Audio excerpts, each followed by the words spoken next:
Right, let's take these two together. I mean, the first one, Kelsa Prees, Migrants are now launching modern slavery legal appeal to block deportation. I mean, this has been hanging over us for ages. I mean, oh, Mr. International law, we got to respect international law. The blimmin' stuff needs an overhaul. It's that simple. Well, I actually think they are modern day slaves. They are, yeah. But we know that, so we shouldn't be letting them come over in the first place. I mean, this is the reality of the type of people that are coming over in the small boats. These people, as I revealed earlier, at the end of last year in our talk documentary, The Undercover Migrant, I don't believe the majority of these people coming over on small boats are paying for their fare. They simply do not have even a fraction of the money that is being reported as having been paid for a ticket. You know, it's long been said they pay 1,500 quid or £1,000 or more. Absolute nonsense. They're not paying anything like that. These people, the ones that we encountered in the jungle of Calais and Dunkirk, don't even have enough to buy a loaf of bread. Yeah. You know, they are utterly dependent on the charities around the beaches of northern France. So how is it then that they're getting their passage to the UK? Well, they're providing services in kind, aren't they? They are providing services to the criminal mastermind. So yes, they are modern day slaves. And that does stick in my throat a bit because it makes them sound like, you know, it sounds all a bit Guardian newspaper and a bit lefty. But that is the reality. And those that keep pretending that this is something other than that have an awful lot to answer for, because modern day slaves will do desperate things when they come to our country, and so it is proving. No, exactly. And it's funny how, you know, everyone sort of bangs on about the slavery that the British actually abolished 500 odd years ago, whatever it was. Instead of talking about the slavery, very visible on almost all high streets today, whether you're looking at sort of money laundering, Turkish barbers, vape shops, nail bars, hand car washes, it is everywhere. But no, let's not talk about that. Much more fun to focus on when we were colonists. Okay. Let's finish off the hour in a dismal way. An Afghan asylum seeker convicted of abducting and raping a 12-year-old girl. He was 23, made an indecent video of it. This is in Nuneaton. His name is Ahmad Mulakil.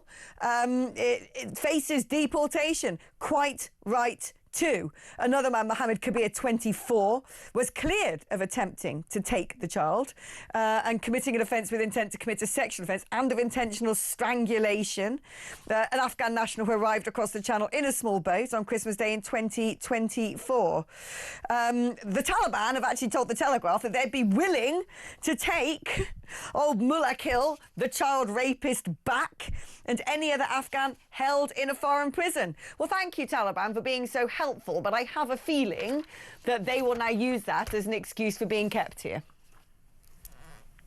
Yeah, I mean, we don't routinely deport to Afghanistan. I'm not sure how many we've deported at all in the last couple of years. There's certain nations that we just don't deport back to because we're too nice and we think that it's too rough over there. But you think of the kind of journey that someone's done from Afghanistan to get to the UK. I mean, that is the ultimate pick and mix of which country you're going to claim asylum in, isn't it? And we've got to deport foreign criminals.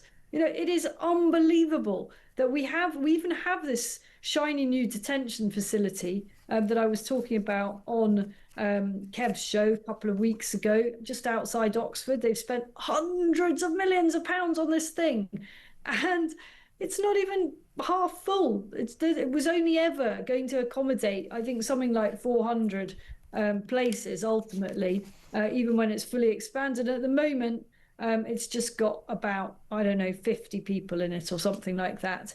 There are so many foreign criminals clogging up our jails. Many of them should never be in our country in the first place.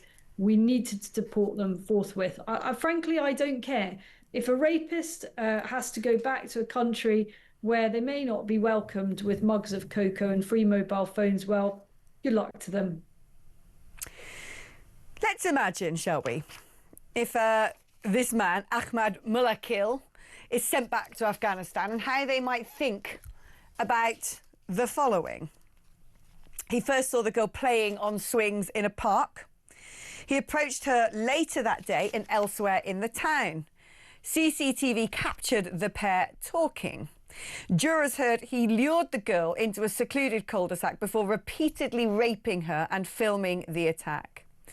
In a videotaped statement, the girl said, "He was trying to strip my clothes off. He said nothing. He was laughing. I was saying get off me, but he didn't say anything. He just carried on. He said he was going to kill my family. I was scared. He took photos. It felt weird." The girl clutched fidget toys during the police interviews and used wooden models to reenact the rape. The distressed girl was eventually found in a local park by 2 adults. I don't care what happens to him if he goes back to Afghanistan, Isabel, because he's sick. He's evil.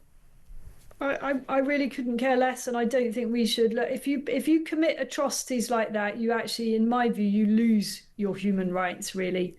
Yeah. No. Because you've not been a human. You have not behaved like a human. This is what separates us from being animals, and clearly he didn't do that. So I think you lose your rights. I agree 100%. Isabel, thank you ever so much. You've been fantastic, as always, bringing us up to speed with the day's news, giving some of your golden views, and you're always the journalist that I choose. Right.